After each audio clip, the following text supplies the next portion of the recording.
Okay, awesome. This is the rest of the content related to chapter 8 that I wanted to share with you guys. And we need to get a little bit more agricultural with this. So in the book, it's more towards plant biology and botany, which we do need to know, but it's also good to know a little bit more about the applications, especially for seeds, which are so important for agriculture and even for the California economy.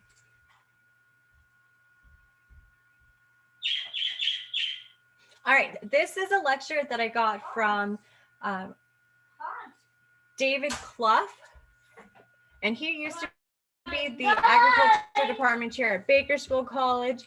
I took one of my first crop science classes from him, and he was an alfalfa breeder. So there's some things in here that have to do with alfalfa that may interest you. Let's take a look at what we have. Okay, so this is somewhat of a review of what is in chapter 8 for the seed anatomy, but I really want to drive this home because especially once we get to test 2, you're going to have to actually fill in this diagram. It's not going to be straight out of the book, just A, B, C, or D, but you're going to have to fill in the diagram and match the parts of the seed or the newly germinated seed with these vocabulary words. So let's go through them, each of them again, and then we'll try and do that with one of the diagrams that you're going to see on the test. Okay, so first of all, just reacquainting ourselves with these terms. The hilum, that's analogous to the belly button, and that's where the ovule was attached to the ovary inside of the mother plant. The micropyle may be present, and that's going to be a tiny hole for gas exchange. The seed coat, of course, that's the outside of the seed. It's made up of several layers of cells, and one of the layers is going to be impermeable to air and water. That's going to help to protect the seed until the germination conditions are optimal. But then that layer is going to break once the seed is soaked in water for several hours. Okay, the very first shoot or the primary shoot is the apicotyl. You can think of apicotyl as being above the cotyledon. And it has a coleoptile that's the shoot tip that covers it in grasses. And that also has the main growing point or the shoot apical meristem. And we call that the plumule in the young seedling. Remember I said it kind of looks feathery. That can help you remember plumule. All right, moving right along. The primary root is the hypocotyl. You can consider hypocotyl to mean under the cotyledon. And it has the root tip, that's kind of like the root apical meristem. It's the radicle, which is the very first root that comes out of the seed coat. Like I said, when the germination occurs, you're usually going to see that radicle pop out first before you see the cotyledons or the plumule. Okay, some of you guys have experience with that. And for the endosperm, this is going to be, for example, in grains, and you're going to have a nutritive protein-rich tissue that's surrounding the ovule, and that's going to provide food for the growing seedling until it begins to photosynthesize and make its own food. All right, you guys should be familiar with the cotyledon. That is an embryonic leaf.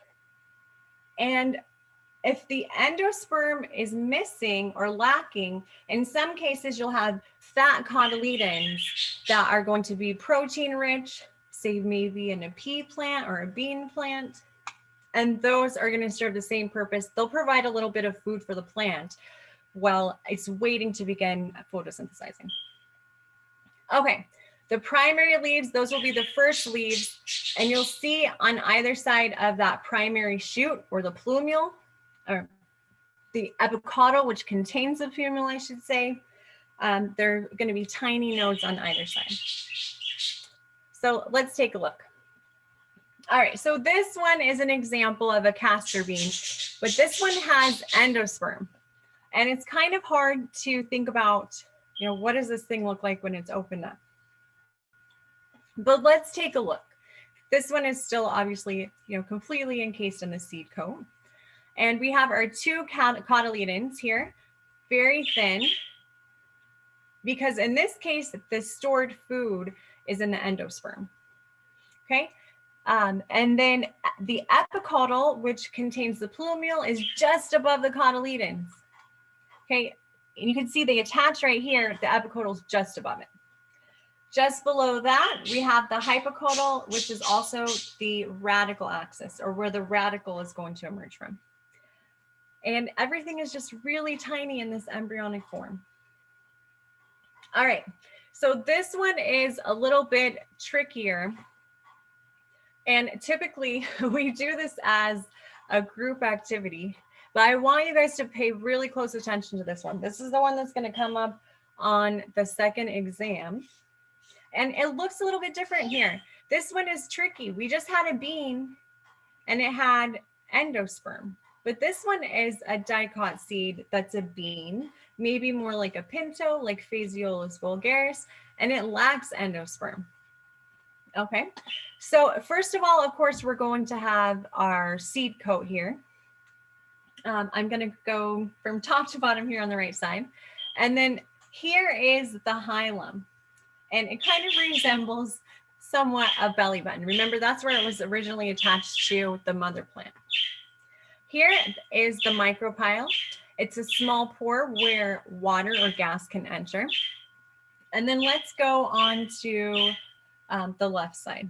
So taking a look here, here is the plumule. You can see that the very first shoot is here. And then below that is going to be the epicaudal. Remember, the epicaudal is above the cotyledon.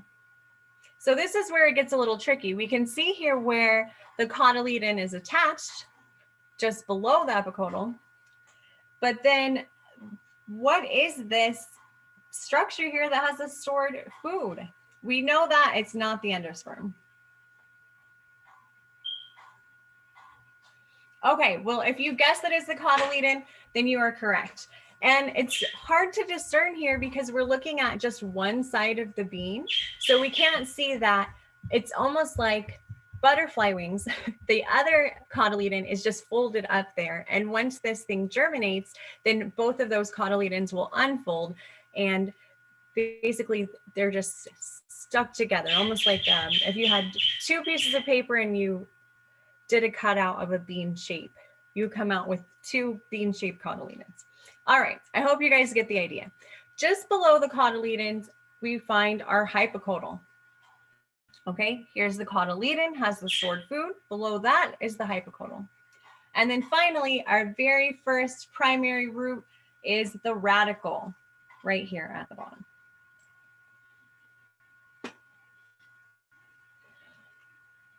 Okay, nice. All right, let's talk a little bit then about germination. In order for us to consider that we got good germination from a lot of seed that we bought, we would expect it to be greater than 90% success. In order to have seed certified, producers have to have at least 85% germination. This doesn't necessarily mean that you're actually getting a good stand. It just means that the seeds pop. So you may have something like a frost or a drought event that happens where you don't get good establishment. Maybe you only get 50% establishment, but you still got good germination. Those are two separate things. Okay, and for establishment, we're going to consider that that's going to be our percentage of seeds that make it to about 3 to 5 true leaves. And as a general trend, we're going to see that larger seeds are going to have better success with establishment. So a large seed like beans, the beans are going to establish more readily than corn. The corn and cotton seeds are about similar in their establishment typical percentage. And then as the seeds get smaller, like with wheat, our establishment percentage is going down. And then alfalfa has a really tiny seed. It's going to have the least expected percent establishment of all. Okay, so what is going to determine how this happens? So for germination, the most important thing is obviously going to be moisture. So first, the seeds are going to soak up or imbibe water. Imbibe is like drinking the water. All right, we have two different types of photosynthesis here, C3 and C4. So sometimes we'll refer to C3 plants. Those are going to be the cool temperature plants. And then the C4s will be our warm weather plants.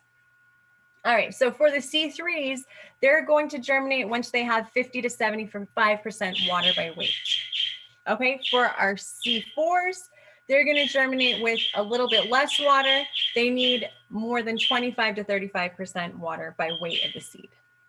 Okay, the first thing that's going to happen, the water is going to go in through the micropyle if it's present. Otherwise, it can get through the hilum. And once that water is soaked up, it's going to make that seed coat crack. Now water can get in from every different angle.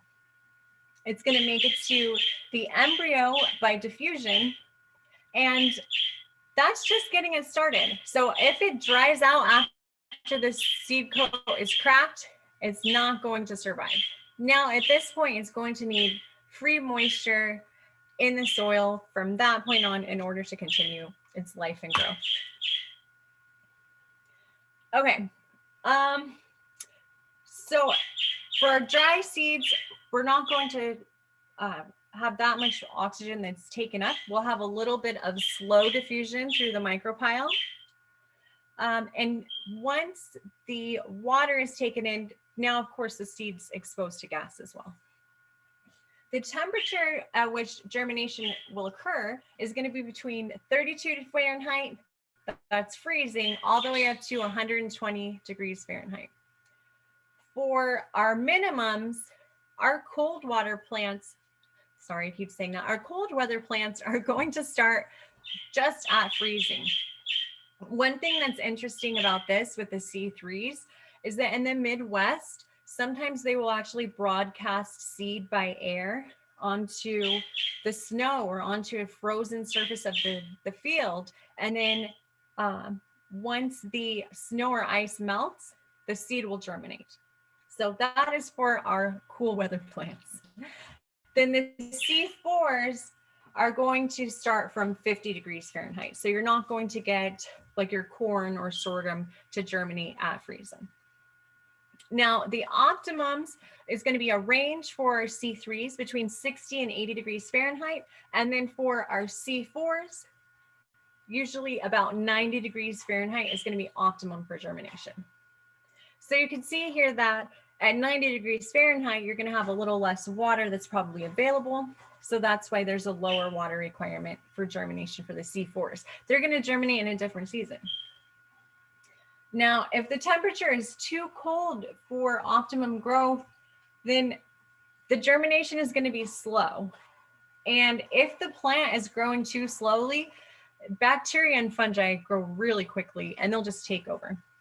This can be potentially a problem with oil seeds like cotton or maybe camelina as well, canola. All right, and then most crops, seeds do not have a preference for germinating in light or dark. And what's interesting about this is that most weed seeds need light to germinate. So you may see why as we move along here. They have a suite of characteristics all of their own. Okay, the process of germination. So this is in general for non-dormant seeds. Another word that we use for dormant seed would be hard seed, but we're talking about the regular case, not where we have hard seed. Okay, so the plant is going to take in the water, or the seed is going to imbibe the water for about 3 days, up to 60 to 100% of the dry weight. And then as the cotyledons or the endosperm begin to break down, they're going to break down into simple sugars. Those sugars are going to then diffuse to the growing point in the plumule. The radicle, or that first root tip, rapidly pushes out in order to search for nutrients and water. And then our first shoot tip, the plumule, is going to grow rapidly upward. From there, remember that radicle is just one little branch. It's going to start branching out, and that's going to occur after about 3 days. After 1 to 2 weeks, the endosperm, or that stored food in the endosperm or cotyledons, is going to be depleted. A lot of times at that point, the cotyledons will actually fall off, and the plant must photosynthesize at that point in order to survive. It's called here the photosynthetic compensation point. Okay, and here we have a nice diagram of the process of the seed germinating. And once it gets to this point, you can see how these cotyledons now look kind of withered. The plant must photosynthesize because it's out of gas.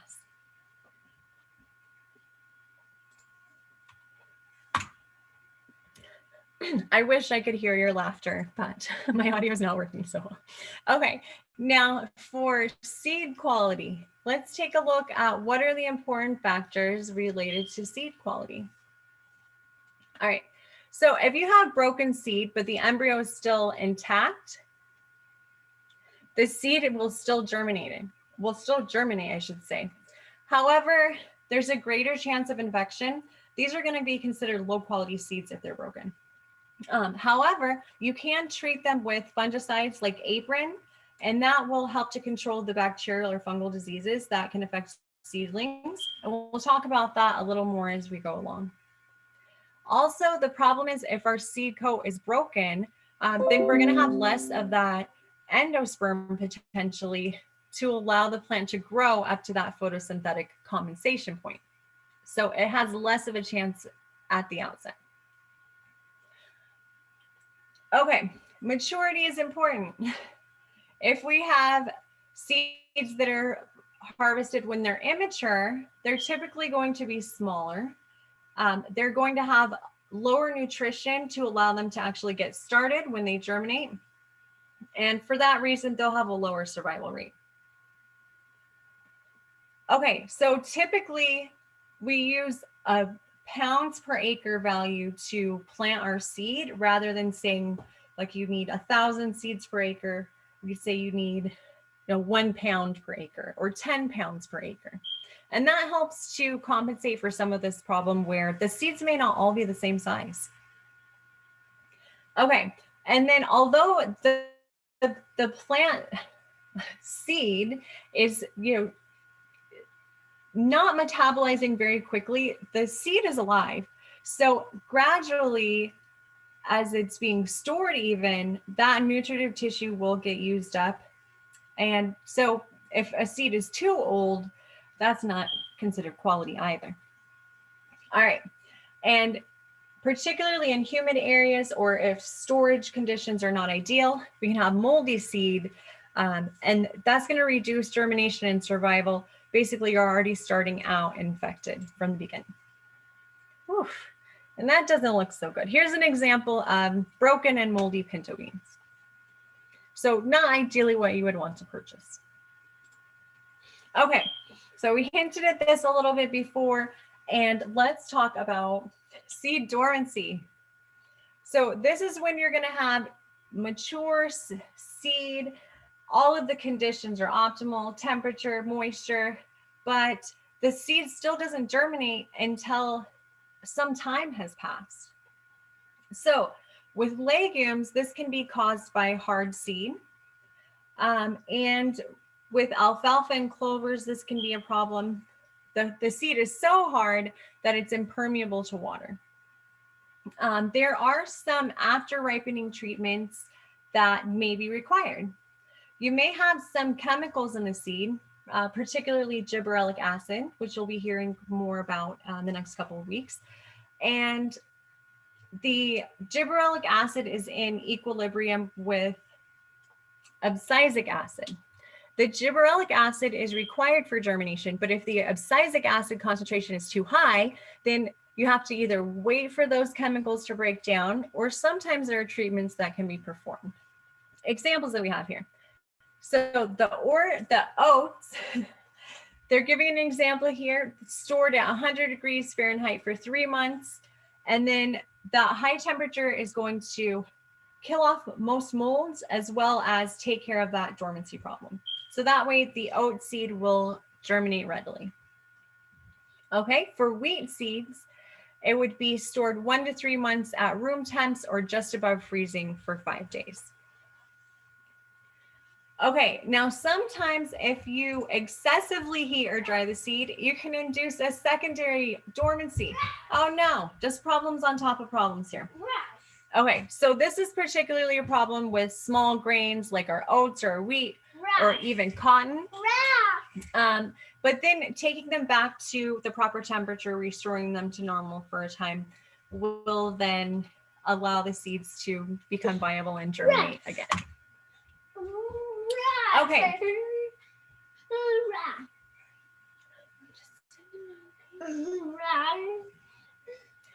Okay, give me just a moment if we can just take a quick break.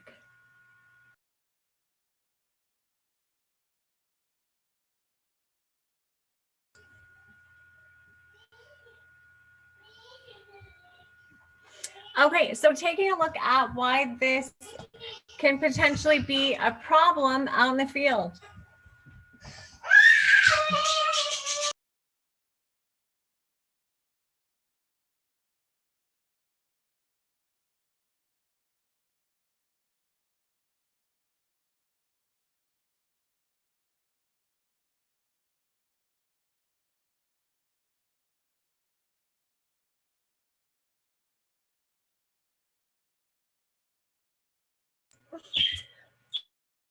All right, so take a look at this graph here. The first thing that I see is on the x-axis, we have the months, starting with the planting month, which was March. And then on the y-axis, we have the percent germination. Okay, so you can see that it looks like about 65% of the seed germinated during the planting month in March, when we would have wanted our seed to germinate. But then we have about 10% in April. It looks like maybe 5% in May, and then another 1 or 2% in June. So can you imagine why this might be a problem? Remember that with modern agriculture, the intention is to have everything uniform. So we want to have uniform germination, and we also want to be able to harvest everything at the same time as well. So it's possible that these later seeds from May and June are just going to get kind of suffocated out by the more mature stuff, or that they may not grow as much and they're not going to produce well. Okay, so as I was mentioning, there are some other treatments that you can do to break dormancy. So one of those is scarification. This can be done mechanically. So you can either do this just with a file and do it by hand, or there are machines that are designed for this. Acid treatments, such as hydrochloric acid, or temperature treatments, similar to what we talked about before. So with the mechanical scraping, you'll have a rough surface, kind of like a file, and the machine will dash the seed against the rough surface for several cycles. And that's going to decrease the problem of hard seed and legumes by up to 90%. Now, the acid treatments are effective, but they're dangerous. So the problem with that is you want to work with hydrochloric acid for scarification. Now your employees have to be exposed to this. So it has to be done carefully. And then the seed really needs to be dried quickly to prevent the whole thing from being destroyed. Okay. Temperature treatments. So you can either use hot and cold alternating, or even just hot heat and temperature treatments, and that will crack the seed coat. But remember, the seed is alive. So if the seed treatment temperature is too high, that can actually kill the seed. Oh, cool. So here's an example of a mechanical seed scarifier. And this would be for about 1 to 2 pound sample of seed that can be run at a time. Okay. Other treatments after ripening. So if you just wait and store the seed properly and wait for the time to elapse, then the dormancy will sort of take care of itself. Of course, there could be issues with the storage. Maybe if you have rats or pests that come in, then your seed might be destroyed before you get to use it. Okay, stratification is going to be a cold treatment. This would be potentially as simple as putting your seed into a refrigerator for a few weeks. So that treatment is basically going to simulate an overwintering of the seeds. Okay, typically only for wild seeds, the light treatments are used. And then hormones, like I mentioned, gibberellic acid promotes germination. And if you add gibberellic acid when you germinate seeds, it can break dormancy by outweighing the concentration of abscisic acid. Okay, so like I mentioned, the seeds are alive, but they use up the nutrients very slowly. We can potentially keep crop seeds for about 25 years. They can live longer if they're cryogenically frozen. But out in the soil, they're usually not going to last more than 2 years. Now, on the other hand, the soil is like a weed seed bank because the wild or weed seeds can live much longer, even 25,000 years if they're under frozen tundra. It's just amazing. Okay, and lamb's quarter, this is a weed. You can look this up if you want. It would be something that would typically get stuck in the fur of an animal. It can live for 1,600 years in regular soil. Okay, so in order to keep the seeds viable for as long as possible, up to our 25 years, we're going to be looking for less than 5% moisture, between 23 and 41 degrees Fahrenheit, less than 10% relative humidity, and they're going to be stored in the dark. Okay, this is a really interesting comparison here, comparing crop seeds to weed seeds. So the crop seeds have a selective sweep that goes with them. Basically, when we select for some of these traits like uniformity, we're also going to get some traits that are not desirable. And this is also called domestication syndrome. So for crop seeds, they're typically going to be larger. For that reason, they'll have more stored food in the endosperm, for example. Crop seeds are selected to have a low percent hard seed, or we'd say a low percent dormancy. They germinate quickly. Unfortunately, they're also more susceptible to diseases. When you think about our crop seeds, most of our varieties are designed for monoculture, where we're going to have pure lines. They're all the same. So in that case, when we have a lack of diversity, that makes us vulnerable. It makes our crops vulnerable and susceptible to disease. Because if one individual then is susceptible, then the whole crop is susceptible. Okay, for the crop seeds, they typically don't need light to germinate, and they're going to germinate over a fairly broad range of temperatures, and they don't have dispersal mechanisms. So if you remember when we talked the last time that we met about seed dispersal, we talked about shatter in legumes, like in cowpea or common bean, something to that effect, where the seeds will actually just shoot out. Also, you can think about a poppy seed. If you think about a poppy seed, it's in a capsule, and once it becomes mature, that capsule is actually going to pop open and help you disperse the seeds. In general, the crop seeds do not have those dispersal mechanisms. We've selected them so that we can control them. We want uniform harvest time, and we don't want our seeds or our grains, to shatter all over the ground. All right, so the weed seeds, on the other hand, more like wild plants, those seeds are usually going to be small. For that reason, they don't have much stored food. And if you think about it, they need to, in a sense, from an evolutionary standpoint, they need to kind of protect themselves to make sure that they only germinate when the conditions are right. Okay, for that reason, they'll have a high percentage of hard seed, or dormancy is really common in the weed seeds.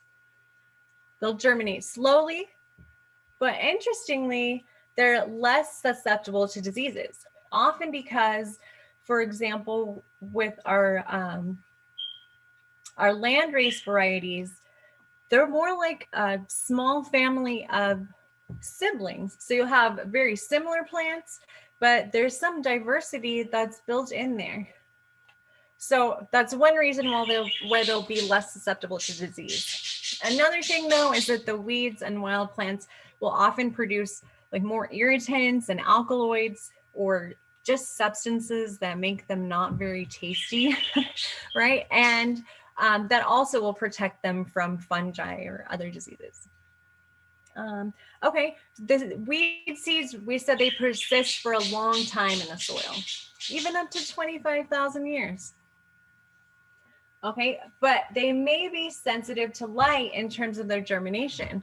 Okay, so they're going to wait because they may be dormant for thousands of years in the soil. They're going to wait for a signal from the environment that says, okay, now we're close to the surface and the conditions are right. So light may be a factor. Okay, the weed seeds also are only going to germinate in a very small, narrow range of temperature. Okay, and typical of the weed seeds, they're going to be dispersal mechanisms. Okay, so that could be animal, wind, or water.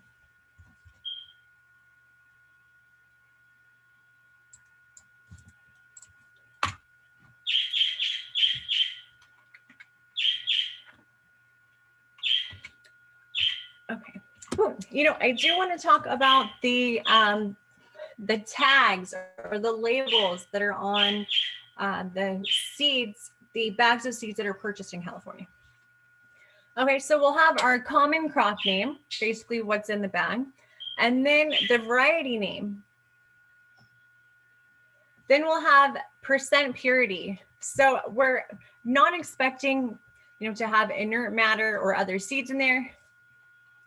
We're expecting it to be high purity. In some cases, though, you may have some inert matter that's included to help the seed spread more easily. All right, we'll have the percent weed seed, and then the percent noxious weed seed and the names of each. So this would be something like our Datura stramonium or the Ipomea, things that are really hard to get rid of. And typically you would not purchase a bag of seed if it has noxious weed seed in it.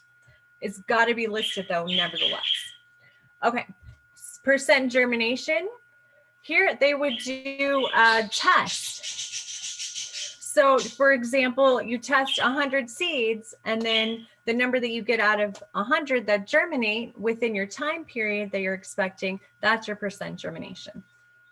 Okay, and then the date of last testing would also be included on the blue tags.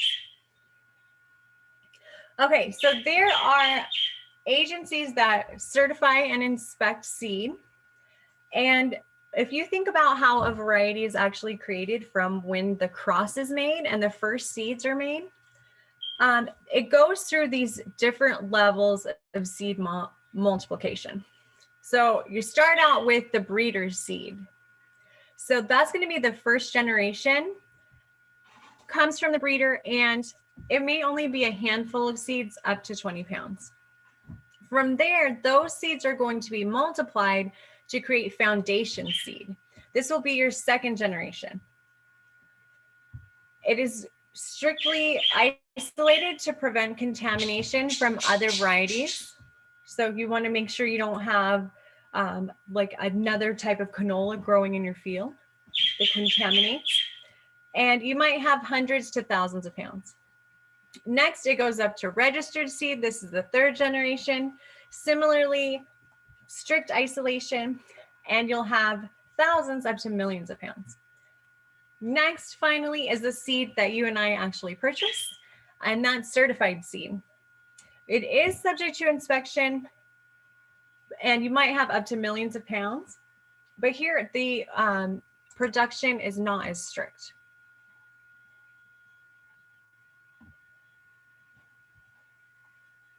Okay, so let's take a look at some of these tools or implements that we can use out in the field for the purpose of seeding.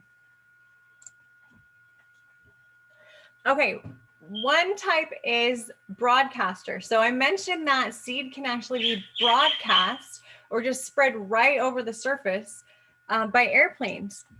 You can also use a whirlybird. We'll have an example of that coming up, or a scatterboard spreader.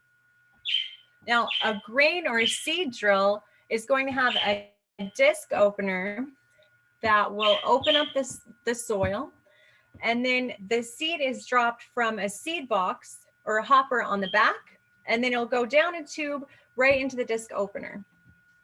This is mostly used for like wheat, oats, rye, that sort of thing.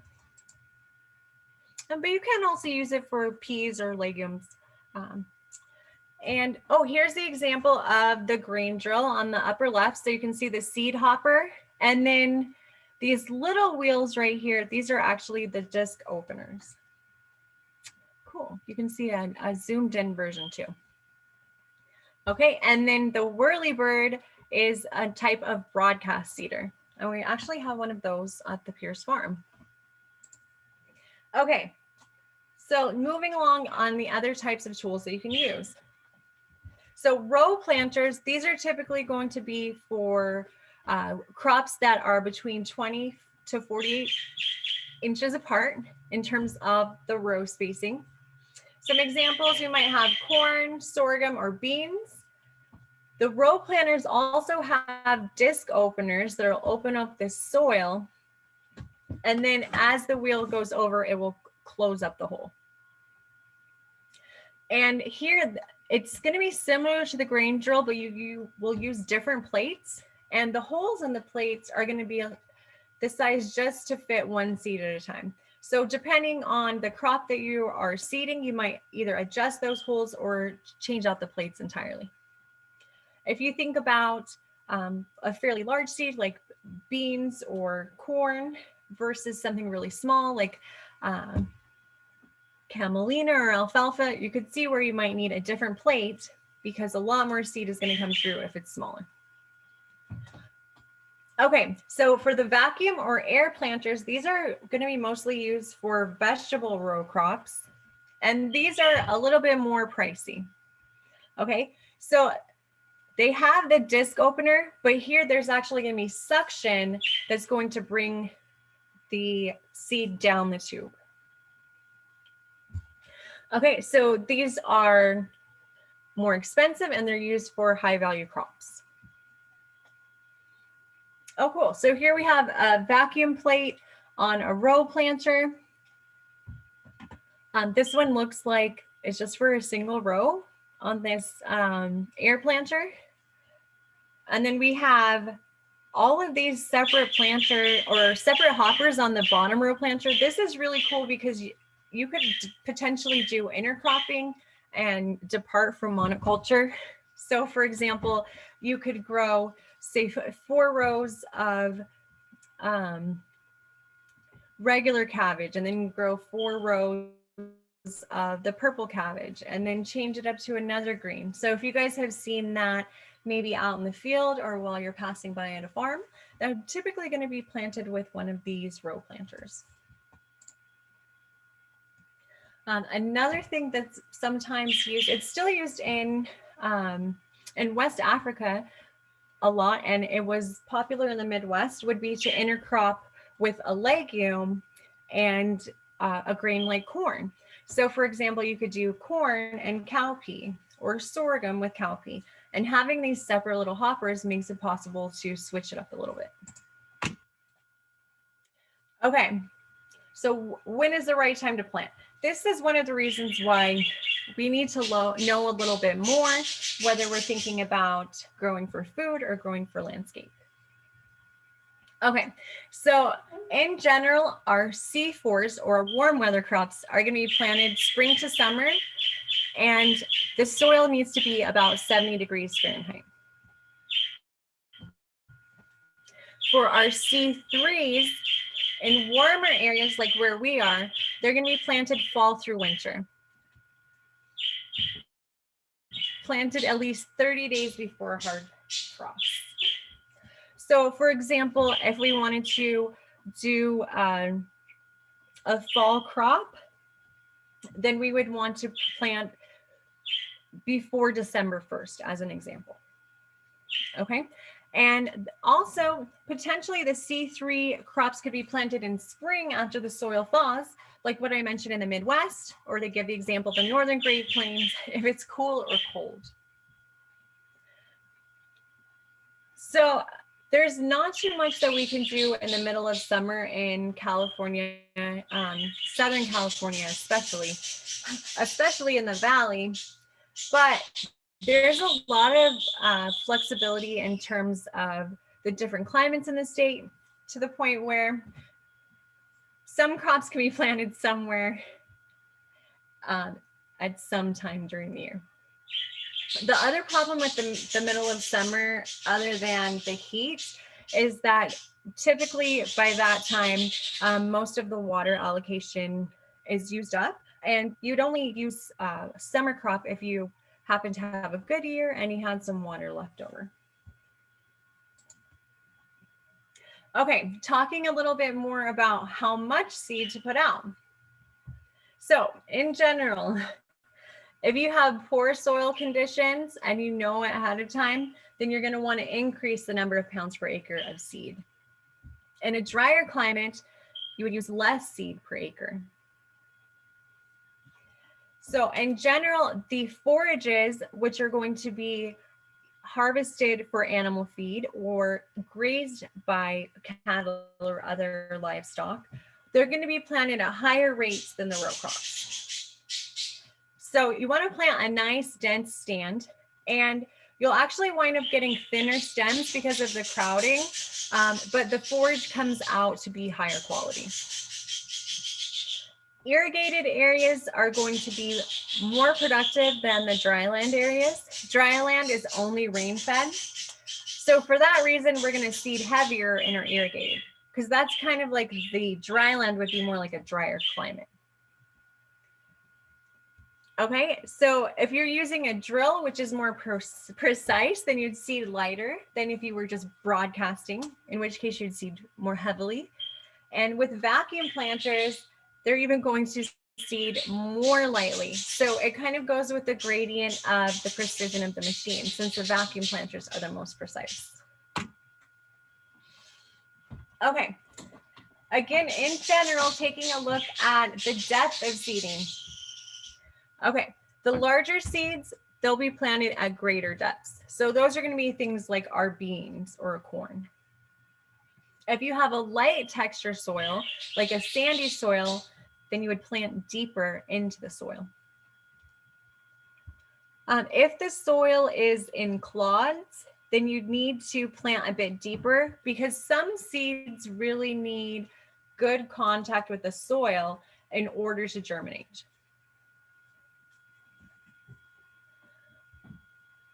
All right, so taking a look at some example depths that we can use. So for forage legumes, remember that's like our alfalfa, we only need to go about 1/4 inch to 1/2 inch deep. For edible legumes, like our beans or our peas, 1 to 2 inches, corn is 2 to 3 inches. And then a similar range for small grains and cotton, 1.5 to 3 inches for small grains, and then cotton 1 to 2 inches.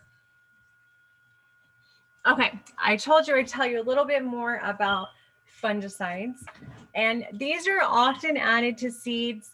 If you've ever seen a packet of seed that you've opened up and it's covered with like a blue powder, that would be one of these seed fungicide treatments. A common problem is a damping off disease in seedlings where everything starts out nice, but then they will wilt and dampen off even though they have plenty of water. This can be puzzling, but it's usually caused by fungi such as Pythium, Phytophthora, or Rhizoctonia. So one of the popular fungicides is Apron.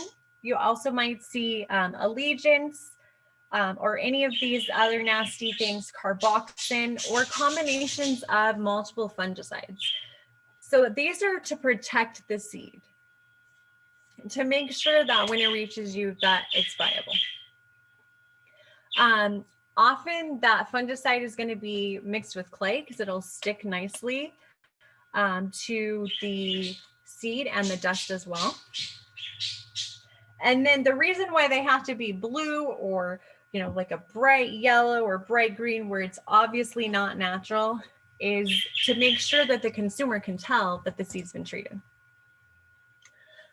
You could possibly wind up with seeds that have small amounts of fertilizers, similarly with the clay pellet. So I think there's some products that are like Seed and Feed. That would be an example. Hygroscopic components, you may have clays or gels, and they're going to make sure that the seed is protected from small amounts of water. So hygroscopic water is going to be just a tiny amount that's soaked up. And rhizobia, these are really important for our legumes because they need that association with the nitrogen fixing bacteria to make their own fertilizer. Otherwise, you would have to add nitrogen fertilizer, which kind of defeats the purpose. Okay, so in some instances, your seed will actually already be inoculated with the rhizobia, so you don't have to add it later. Okay, there can be some problems with this, so you need to take caution. So you do not want to eat them. If you have seeds that are treated, do not eat them and do not feed them to any animals. You also have to be careful because they're treated with this dust, and sometimes if you're not careful, the dust can get in your face. So it's a good idea to just go ahead and wear a mask. And when handling them, wear gloves so they don't contact your skin. Okay, once you're done, make sure that you wash your hands and absolutely never feed them to livestock. If you have bags that have been used and you want to reuse them, if they held treated seeds, you should just go ahead and get rid of them and throw them away.